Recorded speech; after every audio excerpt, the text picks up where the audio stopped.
ಕಾಂಗ್ರೆಸ್ನಲ್ಲೂ ಕೂಡ ಈ ಟಿಕೆಟ್ ಪ್ರಕ್ರಿಯೆ ಬಹಳ ಬಿರುಸಾಗಿ ನಡೀತಾ ಇದೆ. ದೆಹಲಿಯಲ್ಲಿ ಕಾಂಗ್ರೆಸ್ ಕೇಂದ್ರೀಯ ಚುನಾವಣಾ ಸಮಿತಿಯ ಸಭೆ. ಬಿಜೆಪಿ ಮಾತ್ರ ಅಲ್ಲ, ಕಾಂಗ್ರೆಸ್ನಲ್ಲೂ ಕೂಡ ಈ ಟಿಕೆಟ್ ಪ್ರಕ್ರಿಯೆ ಬಹಳ ಬಿರುಸಿನಿಂದ ಸಾಗ್ತಾ ಇದೆ. ದೆಹಲಿಯಲ್ಲಿ ಕಾಂಗ್ರೆಸ್ ಕೇಂದ್ರೀಯ ಚುನಾವಣಾ ಸಮಿತಿಯ ಸಭೆ. ಎಐಸಿಸಿ ಅಧ್ಯಕ್ಷರಾದಂತಹ ಮಲ್ಲಿಕಾರ್ಜುನ ಖರ್ಗೆ ನೇತೃತ್ವದಲ್ಲಿ ನಡೆಯುವಂತಹ ಮೀಟಿಂಗ್ ಇದು. ಇದರಲ್ಲಿ ಸೋನಿಯಾ ಗಾಂಧಿ, ರಾಹುಲ್ ಗಾಂಧಿ ಸೇರಿ ಪ್ರಮುಖರು ಉಪಸ್ಥಿತಿ ಇರಲಿದ್ದಾರೆ. ಇನ್ನು ರಾಜ್ಯದಿಂದ ಸಿಎಂ ಸಿದ್ದರಾಮಯ್ಯ, ಡಿಸಿಎಂ ಡಿಕೆ ಶಿವಕುಮಾರ್ ಕೂಡ ಸಭೆಯಲ್ಲಿ ಭಾಗಿಯಾಗ್ತಾರೆ. ಈಗಾಗಲೇ 7 ಕ್ಷೇತ್ರಗಳಲ್ಲಿ ಕಾಂಗ್ರೆಸ್ನ ಅಭ್ಯರ್ಥಿಗಳ ಪಟ್ಟಿಯನ್ನ ಕಾಂಗ್ರೆಸ್ ರಿಲೀಸ್ ಮಾಡಿದೆ, ಪ್ರಕಟಿಸಿದೆ. ಯಾರ್ಯಾರು 7 ಕ್ಷೇತ್ರಗಳಲ್ಲಿ ಸ್ಪರ್ಧೆ ಮಾಡ್ತಾರೆ ಅನ್ನುವಂಥದ್ದು ಗೊತ್ತಾಗಿದೆ. ಇದೀಗ 2ನೇ ಪಟ್ಟಿಯಲ್ಲಿ ಬಾಕಿ ಉಳಿದಿರುವಂತಹ 21 ಕ್ಷೇತ್ರಗಳಿಗೆ ಆಯ್ಕೆಯ ಕಸರತ್ತು ಮುಂದುವರೆದಿದೆ. ರಾಜ್ಯದ 21 ಕ್ಷೇತ್ರಗಳಿಗೆ ಅಭ್ಯರ್ಥಿಗಳು ಇವತ್ತು ಬಹುತೇಕ ಅಂತಿಮ ಆಗ್ತಾರೆ ಅನ್ನುವಂಥ ವಿಚಾರ ಕೂಡ ಗೊತ್ತಾಗ್ತಾ ಇದೆ. ತಮ್ಮ ಅಭಿಪ್ರಾಯವನ್ನ ಹೇಳಿದ್ದಾರೆ ಸಿದ್ದರಾಮಯ್ಯ ಮತ್ತು ಡಿಕೆ ಶಿವಕುಮಾರ್. ನಾಳೆ ಬಹುತೇಕ ಕಾಂಗ್ರೆಸ್ 2ನೇ ಪಟ್ಟಿ ರಿಲೀಸ್ ಆಗುತ್ತೆ ಅಂತೇಳಿ ನಿರೀಕ್ಷೆಯನ್ನ ಇಟ್ಕೊಳ್ಳಲಾಗಿದೆ.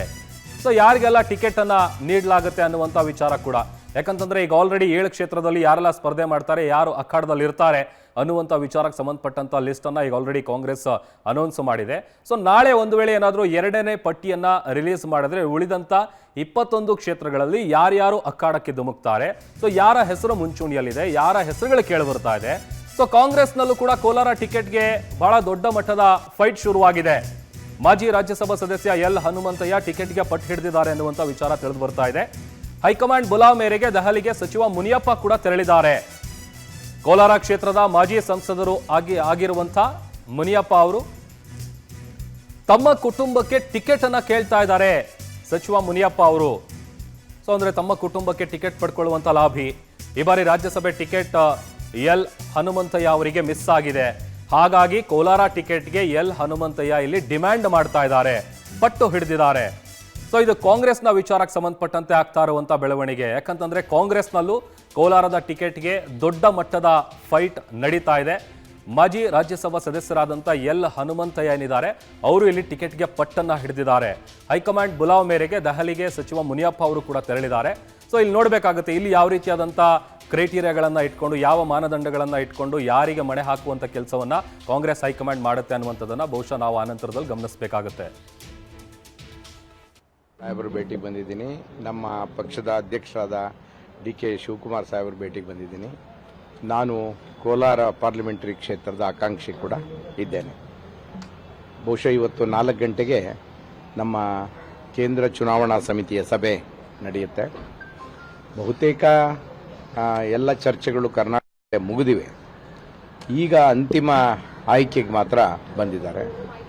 ನಾನು ಇನ್ನೂ ಆಶಾವಾದಿಯಾಗಿದ್ದೇನೆ, ನನ್ನನ್ನು ಪರಿಗಣನೆ ಮಾಡ್ತಾರೆ ಅಂತೇಳಿ. ಅದಕ್ಕಾಗಿ ಮುಖ್ಯಮಂತ್ರಿಗಳ ಭೇಟಿಗೆ ಬಂದಿದ್ದೆ. ಸಿದ್ದರಾಮಯ್ಯ ಸಾಹೇಬರು ಈ ಬಗ್ಗೆ ಮತ್ತಷ್ಟು ಡೀಟೇಲ್ಸ್ ಅನ್ನ ಕೊಡ್ತಾರೆ ನಮ್ಮ ದೆಹಲಿ ಪ್ರತಿನಿಧಿ ಸಂತೋಷ್ ಹೊಸಹಳ್ಳಿನ ಜೊತೆ ನೇರ ಸಂಪರ್ಕದಲ್ಲಿ ಜಾಯ್ನ್ ಆಗ್ತಾ ಇದ್ದಾರೆ.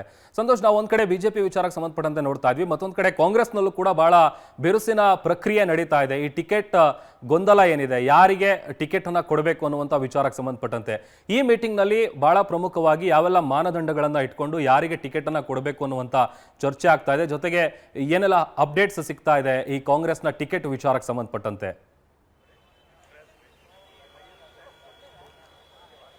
ಖಂಡಿತ ಪ್ರಭು, ಈಗಾಗಲೇ ಒಂದ್ ಕಡೆ ಲೋಕಸಭೆ ಚುನಾವಣೆ ಹೊಸ್ತಿಲಲ್ಲಿ ಕೆಲವೊಂದಿಷ್ಟು ಅಭ್ಯರ್ಥಿಗಳನ್ನ ಅಂತಿಮ ಮಾಡುವಂತಹ ಕಸರತ್ತು ಕಾಂಗ್ರೆಸ್ ಕೂಡ ನಡೆಸ್ತಾ ಇದೆ. ಈಗಾಗಲೇ 2 ಪಟ್ಟಿಗಳನ್ನ ಬಿಡುಗಡೆ ಮಾಡಿರುವಂತಹ ಕಾಂಗ್ರೆಸ್ 3ನೇ ಪಟ್ಟಿಗೆ ಸಂಬಂಧಪಟ್ಟಂತೆ ಕೂಡ ಈಗಾಗಲೇ ಕೊನೆ ಹಂತದ ಸರ್ಕಸ್ಗಳನ್ನ ನಡೆಸ್ತಾ ಇದೆ. ಇವತ್ತು ನಡೀತಿರುವಂತಹ ಸಿಇಸಿ ಸಭೆ ಕೂಡ ಸಾಕಷ್ಟು ಮಹತ್ವವನ್ನು ಪಡೆದುಕೊಂಡಿದೆ.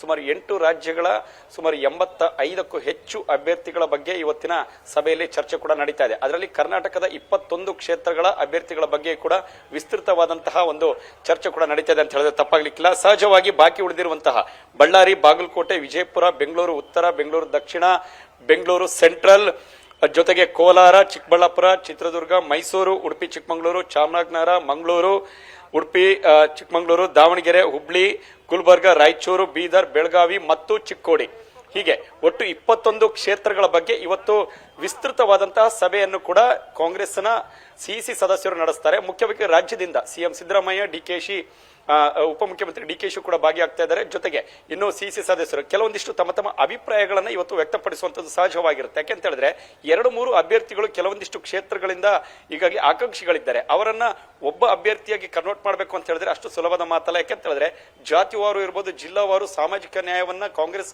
ಹಿಂದಿನಿಂದಲೂ ಕೂಡ ರೂಢಿಸಿಕೊಂಡು ಬರ್ತಾ ಇದೆ. ಆ ಎಲ್ಲ ಮಾನದಂಡಗಳನ್ನು ಕೂಡ ಇವತ್ತು ಸಿಸಿ ಸಭೆಯಲ್ಲಿ ಸದಸ್ಯರುಗಳು ಚರ್ಚೆಯನ್ನು ನಡೆಸ್ತಾರೆ. ಜೊತೆಗೆ ಯುವ ನಾಯಕರುಗಳಿಗೆ ಹೆಚ್ಚಿನ ಒಂದು ಪ್ರಾಶಸ್ತ್ಯವನ್ನು ಕೊಡಬೇಕು ಅನ್ನುವಂಥ ನಿಟ್ಟಿನಿಂದ ಕಾಂಗ್ರೆಸ್ ಹಿಂದಿನಿಂದಲೂ ಕೂಡ ಚರ್ಚೆ ನಡೆಸ್ತಾ ಇತ್ತು. ಯಾಕೆಂತ ಹೇಳಿದ್ರೆ ಪ್ರತಿ ಬಾರಿಯೂ ರಾಹುಲ್ ಗಾಂಧಿ ಭಾರತ್ ಜೋಡೋ ನ್ಯಾಯ ಯಾತ್ರೆಯಲ್ಲೂ ಕೂಡ ಇತ್ತೀಚೆಗೆ ನಡೆದಂತಹ ಯಾತ್ರೆಯಲ್ಲಿ ತಮ್ಮದೇ ಆದಂತಹ ಶೈಲಿಯಲ್ಲಿ ಮುಂದಿನ ದಿನಗಳಲ್ಲಿ ರಾಜಕೀಯಕ್ಕೆ ಹೆಚ್ಚಿನ ಯುವಕರುಗಳು ಬರಬೇಕು, ಅವರೇ ಮುಂದಿನ ಭವಿಷ್ಯತ್ತಿನ ನಾಯಕರುಗಳು ಅನ್ನೋದರ ಬಗ್ಗೆ ಬಿಂಬಿಸ್ತಾ ಇದ್ರು. ಹಾಗಾಗಿ ಈ ಒಂದು ಚುನಾವಣೆಯಲ್ಲಿ ಕಾಂಗ್ರೆಸ್ನಿಂದ ಹೆಚ್ಚಿನ ಮಟ್ಟದಲ್ಲಿ ಯುವಕರಿಗೆ ಆದ್ಯತೆಯನ್ನು ಕೊಡೋದಕ್ಕೂ ಕೂಡ ಮುಂದಾಗ್ಲಿದೆ ಅನ್ನುವಂಥದ್ದನ್ನಲ್ಲಿ ಗಮನಿಸಬೇಕು.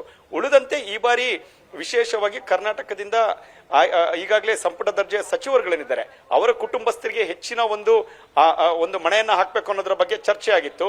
ಅದರಲ್ಲೂ ಕೂಡ ಹೆಚ್ಚಿನದಾಗಿ 7 ರಿಂದ 8 ಜನ ಸಚಿವರು ಸ್ಪರ್ಧೆಯನ್ನು ಮಾಡಬೇಕು ಅನ್ನುವಂಥ ಇಂಗಿತವನ್ನ ರಾಜ್ಯದ ಬಹುತೇಕ ಕಾಂಗ್ರೆಸ್ನ ಮುಖಂಡರುಗಳು ಇಂಗಿತವನ್ನು ವ್ಯಕ್ತಪಡಿಸಿದ್ರು. ಆದ್ರೆ ಕೇಂದ್ರದ ಎಐಸಿಸಿ ನಾಯಕರುಗಳು ಅದಕ್ಕೆ ಸಂಪೂರ್ಣ ವಿರೋಧವನ್ನು ವ್ಯಕ್ತಪಡಿಸಿದ್ರು. ಸಿಐಸಿ ಸಭೆಯಲ್ಲೂ ಕೂಡ ಅದಕ್ಕೆ ವಿರೋಧವನ್ನು ವ್ಯಕ್ತವಾಗಿತ್ತು. ಉಳಿದಂತೆ ಅವರ ಕುಟುಂಬಸ್ಥರಿಗೆ ಅವರಲ್ಲಿ ವರ್ಚಸ್ಸು ಹೊಂದಿರುವಂತಹ ಅವರ ಪುತ್ರರಿರ್ಬೋದು ಅಥವಾ ಪುತ್ರಿಯರು, ಜೊತೆಗೆ ಅವರ ಕುಟುಂಬಸ್ಥರು ಯಾರೇ ಇರ್ಬೋದು ಅಥವಾ ಸ್ಥಳೀಯ ಮಟ್ಟದಲ್ಲಿ ಇರುವಂತಹ ಕಾಂಗ್ರೆಸ್ನ ಕಾರ್ಯಕರ್ತರುಗಳೇನಿದ್ದಾರೆ ಅವರುಗಳಿಗೆ ಹೆಚ್ಚಿನ ಒಂದು ಅವಕಾಶವನ್ನು ಕೊಟ್ಟಿದ್ದಾದಲ್ಲಿ ಈ ಬಾರಿ ಗೆಲುವನ್ನ ಪಡೆದುಕೊಳ್ಳೋದಕ್ಕೆ ಸಾಧ್ಯವಿದೆ ಅನ್ನುವಂಥ ನಿರ್ಧಾರಕ್ಕೆ ಬರಲಾಗಿದೆ.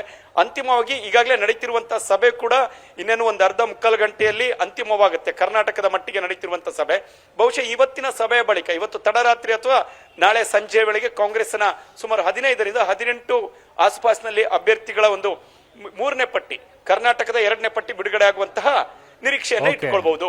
ಥ್ಯಾಂಕ್ ಯು ಸಂತೋಷ್ ನಿಮ್ಮೆಲ್ಲ ಡೀಟೇಲ್ಸ್ಗಾಗಿ.